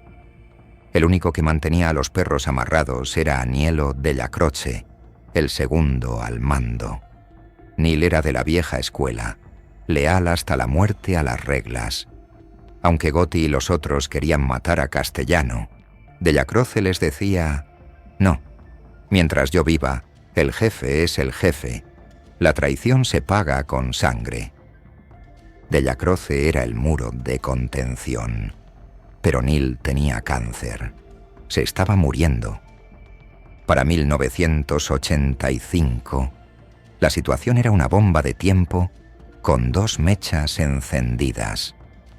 Mecha 1, el FBI, preparando las acusaciones masivas basadas en las grabaciones de la cocina. Mecha 2, John Gotti y su combo esperando a que Della Croce muriera para saltarle a la yugular a Castellano. Castellano, en su soberbia, no vio ninguna de las dos. Estaba preocupado por sus negocios por su colesterol, por sus amantes. Sí, tenía a su sirvienta colombiana de amante, ironías de la vida. Pensaba que era intocable. No sabía que ya era un cadáver caminando. En la próxima parte, mi socio, la bomba estalla. Se muere el último hombre leal y la traición sale a la calle con gabardina y pistola. Se viene el asesinato más famoso de la historia de Nueva York y el juicio que acabó con todo. El año es 1985 y en Nueva York hace un frío que se te mete hasta los huesos, mi hermano. Pero en las calles de Queens y Brooklyn, la temperatura estaba subiendo. Había un solo hombre que mantenía unido el imperio de la familia Gambino. No era el jefe, Paul Castellano. Era el segundo, Anielo Neal de la Croce. De la Croce era el muro, era la represa que aguantaba el río de sangre. Los capos jóvenes, liderados por John Gotti, odiaban a Castellano con toda su alma. Lo veían como un avaro, un traidor que les prohibía vender droga mientras él se llenaba los bolsillos. Querían matarlo. Querían llenarle ese traje caro de agujeros. Pero de la Croce, desde su cama de enfermo, les decía: «Quietos, mientras yo respire, nadie toca al jefe. La regla es la regla». Y los perros, aunque rabiosos, obedecían. Porque a de la Croce lo respetaban. Era su papá, su mentor. Pero la biología no respeta rangos, socio. El 2 de diciembre de 1985, el cáncer finalmente le ganó la pelea al viejo Neal. De la Croce murió. Y en ese preciso momento, Paul Castellano cometió el error más estúpido, arrogante y costoso de su vida. Un error que ni un novato cometería. No fue al velorio. Imagínese el insulto.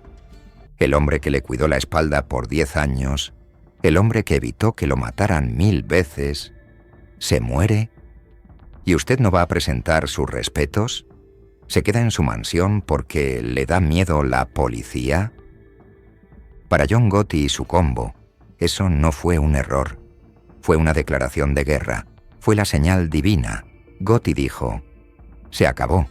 El respeto se murió con Neal. Ahora vamos por la cabeza de ese malparido». Pero matar a un jefe de la comisión no es como robarse una cartera. Usted necesita permiso, o al menos necesita asegurarse de que las otras familias no lo van a matar a usted al día siguiente por rebelde. Gotti se movió rápido. Buscó a los capos jóvenes de las otras familias, tipos que pensaban como él, que estaban mamados de los viejos dinosaurios. Consiguió el visto bueno, o al menos el silencio, de los Lucchese y los Colombo. La fecha se marcó en el calendario. 16 de diciembre de 1985. Ese día, Paul Castellano tenía una cita importante. Una cena en Sparks Steakhouse, un restaurante finísimo en el centro de Manhattan. Iba a reunirse con Thomas Bilotti, su nuevo segundo al mando, un tipo que era un gorila con traje, leal pero bruto. A las 5 de la tarde, la ciudad ya estaba oscura. Las luces de Navidad estaban prendidas. La gente caminaba con regalos pensando en la Nochebuena. Y en la calle 46, cerca de la Tercera Avenida, el destino estaba esperando parqueado en un Lincoln negro. John Gotti estaba ahí, mirando desde la ventana, supervisando la vuelta como un director de cine. Abajo, en la acera, sus soldados estaban disfrazados. Gabardinas largas, gorros rusos de piel. Parecían turistas armados con pistolas automáticas. A las 5:26 de la tarde, el carro de Castellano se detuvo frente al restaurante. El chofer abrió la puerta. Castellano empezó a bajarse, ajustándose el abrigo. Seguramente estaba pensando en qué corte de carne iba a pedir. No alcanzó a poner un pie en la acera. Los turistas se le fueron encima. No dijeron nada. No hubo discurso. Solo fuego. Bang, bang, bang. 6 tiros. Uno directo a la cabeza. Paul Castellano, el jefe de jefes, el hombre que se creía intocable, cayó al asfalto sucio de Nueva York como un bulto de papas. A su lado, Bilotti también recibió lo suyo. Gotti, desde su carro, vio los cuerpos en el piso. Vio la sangre negra corriendo hacia la alcantarilla. Arrancó el carro y pasó despacio por el lado de los cadáveres para asegurarse de que el trabajo estaba hecho. Ese momento, mi viejo, ese preciso instante, fue el fin de la mafia tal como la conocíamos. Se acabó el imperio invisible de Gambino. Se acabó la discreción. Un asesinato público, en plena hora pico, en el centro del mundo. Fue un espectáculo. Al día siguiente, John Gotti era el rey. La prensa lo amaba. El da perdón, le decían, porque vestía impecable y sonreía a las cámaras. Pero lo que Gotti no sabía, en medio de su borrachera de poder, era que el gobierno también estaba celebrando. El fiscal Rudy Giuliani vio las noticias y sonrió. «Perfecto», pensó. «Ahora sabemos quién es quién. Se quitaron las máscaras». El asesinato de Castellano no resolvió los problemas de la mafia. Los aceleró. Gotti trajo ruido, trajo farándula, trajo portadas de revista, y como ya le he dicho 1000 veces, el ruido es la muerte. Mientras Gotti se probaba la corona, los fiscales federales estaban terminando de escribir el documento más peligroso en la historia del crimen organizado. No era una orden de arresto para un sicario. Era una acusación contra toda la comisión. La trampa estaba lista, y los ratones acababan de matar al único gato que sabía cómo evitarla. En la próxima parte, entramos a la corte. El juicio de la comisión. El momento en que la ley dejó de jugar a las escondidas y sacó el mazo pesado para aplastar las cabezas de las 5 familias de un solo golpe. Después de que los sesos de Paul Castellano quedaron regados en la calle 46, Nueva York entró en un estado de shock. En los clubes sociales de Brooklyn se celebraba con champaña barata y cigarros. John Gotti se paseaba como un pavo real, sonriendo, saludando, dejándose ver. Gotti creía que había ganado el campeonato mundial. Pensaba que al matar al jefe malo, él se convertía automáticamente en el jefe bueno. Pero Gotti, en su vanidad, no se dio cuenta de que el juego había cambiado de estadio. Ya no se jugaba en la calle. Se jugaba en una sala de tribunal federal en el distrito sur de Nueva York.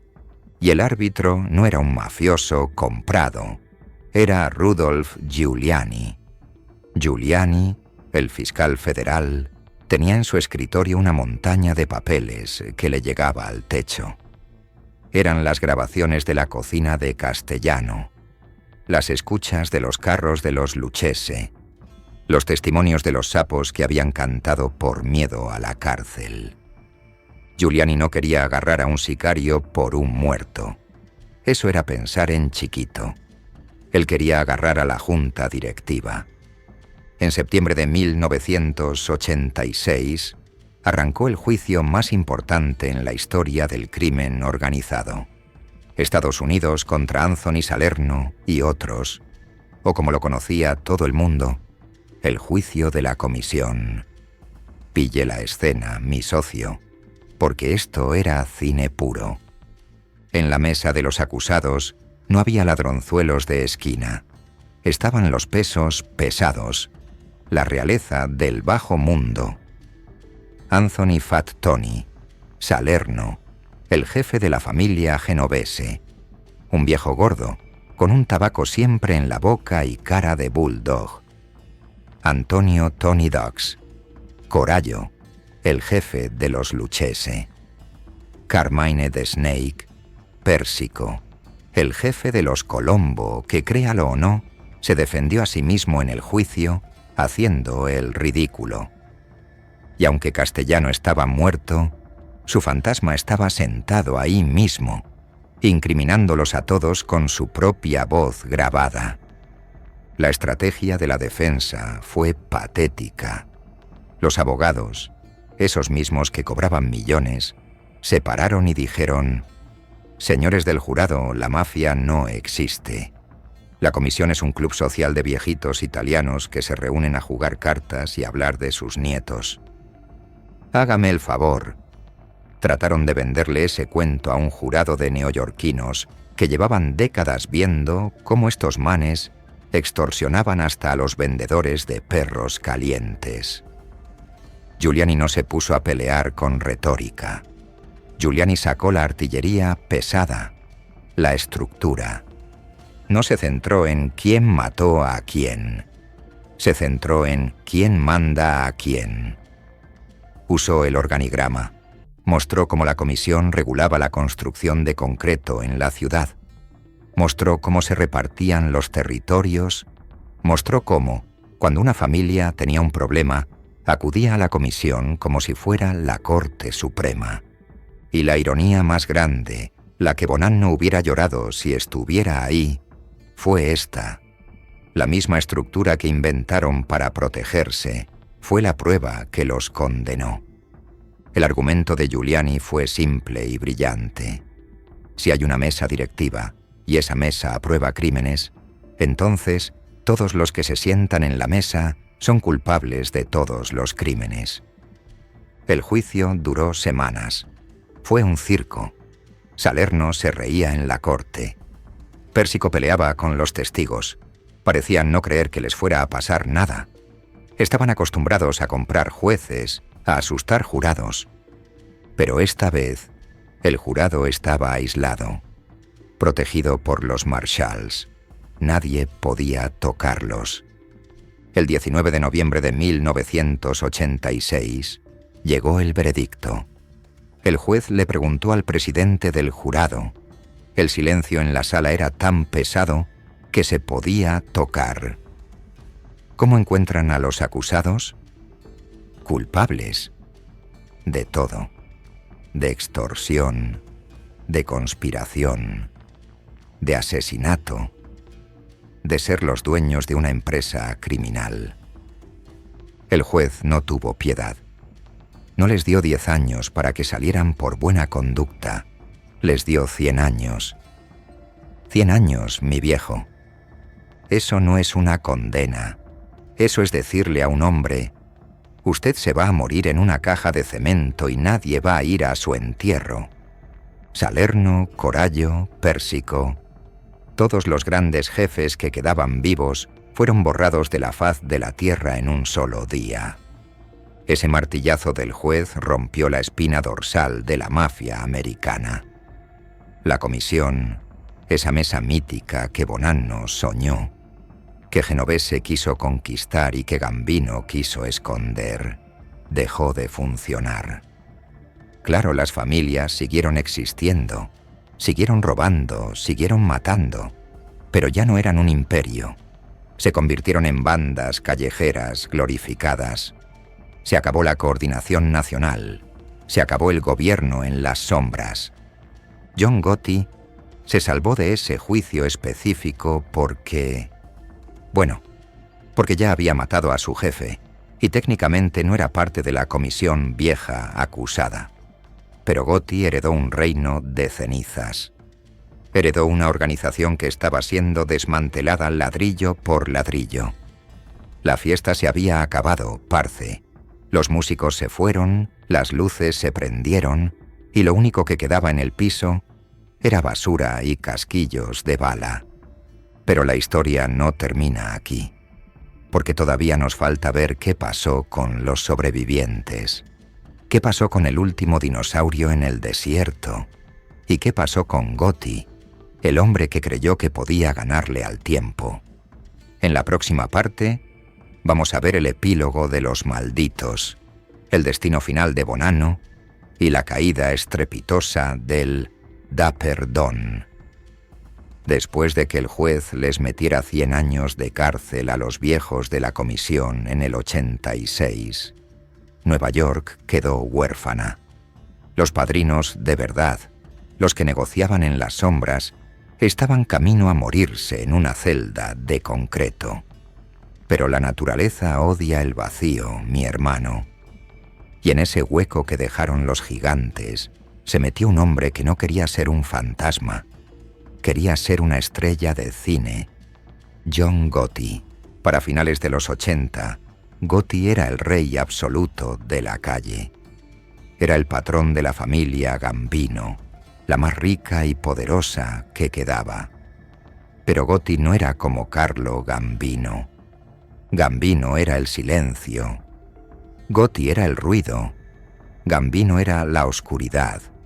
Gotti era el reflector. El tipo se gastaba miles de dólares en trajes de marca, Brioni, seda italiana, hechos a la medida. Se peinaba el pelo hacia atrás con laca impecable. Sonreía a las cámaras de televisión. Les daba la mano a los periodistas. Hasta salía en la portada de la revista Time. Le decían el Dapper Don, el don elegante. Y después de que se libró de un par de juicios comprando jurados, le empezaron a decir el Teflon Don, porque nada se le pegaba. La gente en la calle lo amaba. Lo veían como un Robin Hood de Brooklyn. Hacían fiestas en su honor frente al club social Bergin Hunt and Fish. Tiraban fuegos artificiales cuando salía libre. Pero los viejos mafiosos, los pocos que quedaban vivos y con cerebro, miraban eso y se agarraban la cabeza. Decían, este man nos va a matar a todos. La mafia no es un reality show. Gotti cometió el pecado de creerse su propia leyenda. Pensó que era intocable. Pensó que el FBI no eran unos payasos que nunca podrían agarrarlo. Y peor aún, pensó que sus hombres lo amaban tanto que nunca lo traicionarían. Ahí estaba su punto ciego. A la derecha de Gotti, siempre como una sombra fiel, estaba su segundo al mando, Sammy the Bull Gravano. Gravano era un animal diferente. Era bajito, musculoso, con cara de pocos amigos. Un asesino eficiente que había matado a 19 personas con sus propias manos. Sammy era el que hacía que las cosas pasaran. Gotti daba la orden. Sammy apretaba el gatillo. O mandaba a apretarlo. Durante años fueron uña y carne. Pero Gotti tenía la mala costumbre de hablar mal de su gente. Y como le encantaba escuchar su propia voz, hablaba donde no debía. El FBI, que ya había aprendido la lección con castellano, no se rindió. Sabían que Gotti era listo, que revisaba su casa y su club social buscando micrófonos todos los días. Pero Gotti tenía una debilidad. Hablaba demasiado en un apartamento arriba del club social Ravenite, en Mulberry Street. Era el apartamento de la viuda de un soldado. Gotti pensaba que ahí estaba seguro. El FBI esperó a que la viuda saliera, y en una operación de cirujano instalaron micrófonos. Y ahí, mi socio, Gotti, firmó su sentencia. En las cintas, Gotti no solo confesaba crímenes, hacía algo peor. Basureaba a Sammy Gravano, se quejaba de él, decía que Sammy era codicioso, que Sammy quería demasiado poder y, para salvar su propio pellejo en conversaciones hipotéticas, insinuaba que si la cosa se ponía fea, él le echaría la culpa a Sammy de los muertos. Sammy es un perro loco, decía Gotti en la cinta. Yo soy el jefe. Yo no sé lo que hacen mis perros. Cuando el FBI arrestó a Gotti y a Gravano en diciembre de 1990, hicieron la jugada maestra. No los torturaron, no los amenazaron. Simplemente sentaron a Sammy Gravano en un cuarto. Le pusieron unos audífonos y le dijeron: «Escucha lo que tu hermano John dice de ti». Sammy escuchó. Escuchó como el hombre por el que había matado, el hombre al que le había entregado su vida, Lo estaba vendiendo como carne barata para salvarse él mismo. El código de silencio, la famosa omertá, se rompió en 1000 pedazos en el corazón de Sami Gravano. Sami miró a los agentes y dijo la frase que acabó con la Cosa Nostra moderna: «Quiero un trato». El juicio de John Gotti en 1992 fue el evento del año. La prensa estaba enloquecida. Gotti llegó a la corte sonriendo, lanzando besos, con su traje de $2000, confiado en que Sami nunca hablaría. Hasta que se abrieron las puertas laterales y entró Sami, The Bull, Gravano. No entró como acusado, entró como testigo del gobierno. Se sentó en el estrado, miró a Gotti a los ojos y empezó a cantar. Y no cantó cualquier cosa, cantó ópera completa. Contó cómo mataron a Paul Castellano, contó cómo arreglaban los contratos de construcción, contó cómo compraban jurados, contó cada uno de los 19 asesinatos en los que participó. Gotti, en su silla, perdió la sonrisa. Se puso rojo de la ira, murmuraba insultos, pero ya no podía hacer nada. El teflondón se dio cuenta de que el teflón se había rayado. El testimonio de Sami fue devastador. No era un chisme, era el segundo al mando contando la historia desde adentro. El veredicto llegó rápido. Culpable. De todo. Asesinato, extorsión, obstrucción a la justicia. El juez lo sentenció a cadena perpetua sin posibilidad de libertad condicional. Pero aquí viene la parte más cruel para un hombre como Gotti. No lo mandaron a una prisión normal donde pudiera ser el jefe del patio, donde pudiera comprar cigarros y tener sirvientes. Lo mandaron a ADX Florence, en Colorado, la Alcatraz de las montañas rocosas.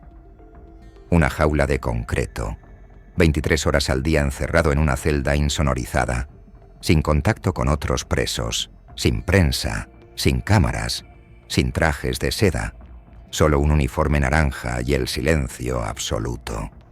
El hombre que vivía para el aplauso fue condenado a morir en el olvido. El día que se cerró esa celda, se cerró el libro de la mafia americana como potencia nacional. Claro, quedaron retazos, quedaron pandillas, pero el miedo, ese miedo reverencial que inspiraban tipos como Carlo Gambino, eso se acabó. Ahora cualquier soldado sabía que si lo atrapaban, podía delatar al jefe y salir libre en 5 años, como hizo Sami, que solo pagó 5 años por 19 muertos, el negocio del siglo. La lealtad se volvió una mercancía. Gotti murió en la cárcel en 2002, de cáncer de garganta, flaco, demacrado y solo. Pero nos falta un cabo suelto. Nos falta el último hombre, el único de los 3 fundadores originales que seguía respirando aire libre, mirando el atardecer en el desierto, creyendo que él tenía la razón. En la próxima parte, vamos a Arizona. Vamos a ver el final de Joe Bonanno y la reflexión final sobre qué fue lo que realmente mató a la bestia. Mientras John Gotti gritaba en su celda y Sami Gravano firmaba autógrafos con protección de testigos, en un rincón olvidado de Arizona, un viejito regaba sus matas. Joe Bonanno, el hombre que había empezado esta historia, el que se sentó en la mesa original del 31, con Lucky Luciano y Al Capone, el último sobreviviente de una raza extinta. Bonanno vivió lo suficiente para ver cómo todo se iba al carajo. Desde su exilio en Tucson, leía los periódicos y movía la cabeza con asco. Veía a Gotti en la portada de Time y decía: «Payasos, son puros payasos». Pero Bonanno tenía su propia vanidad, mi socio.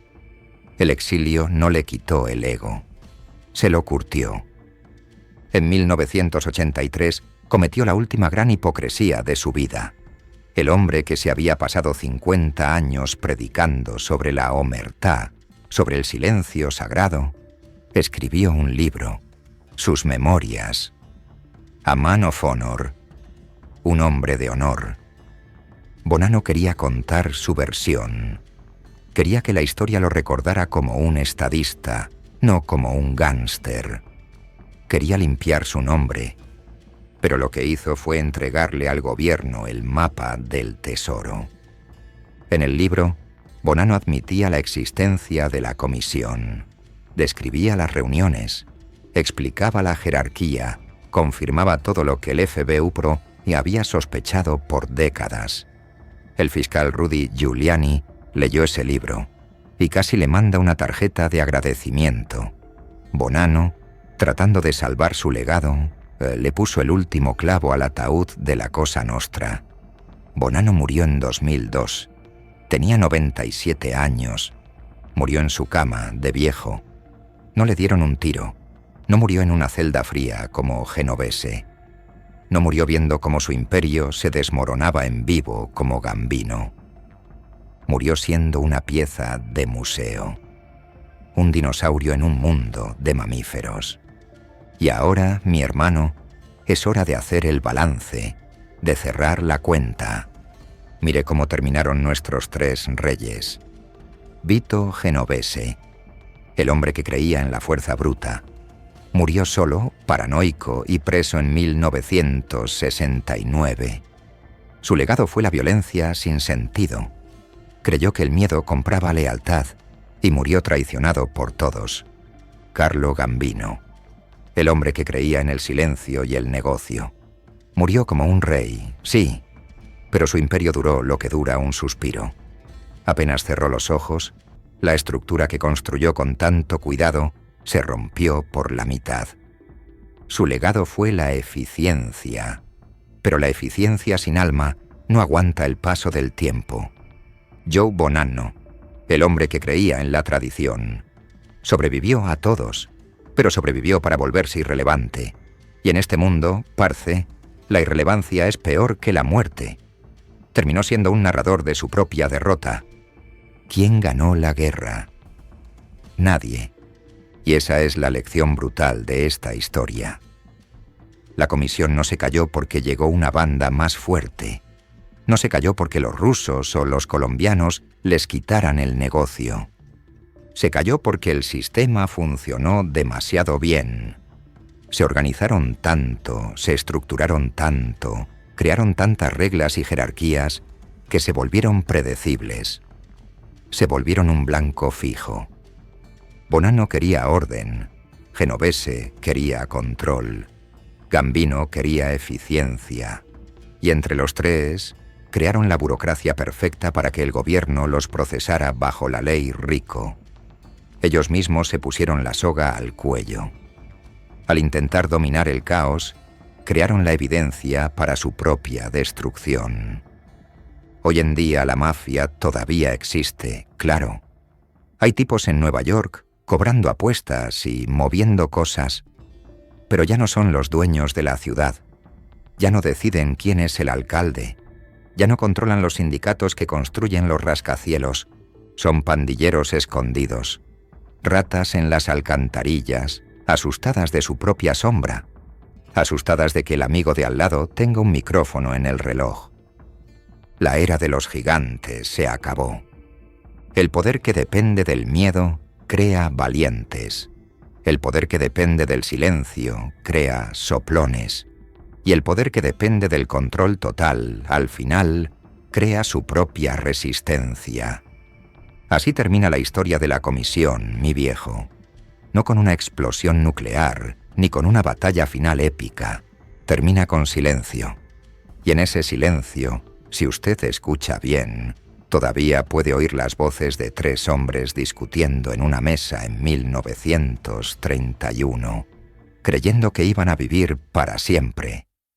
Qué equivocados estaban.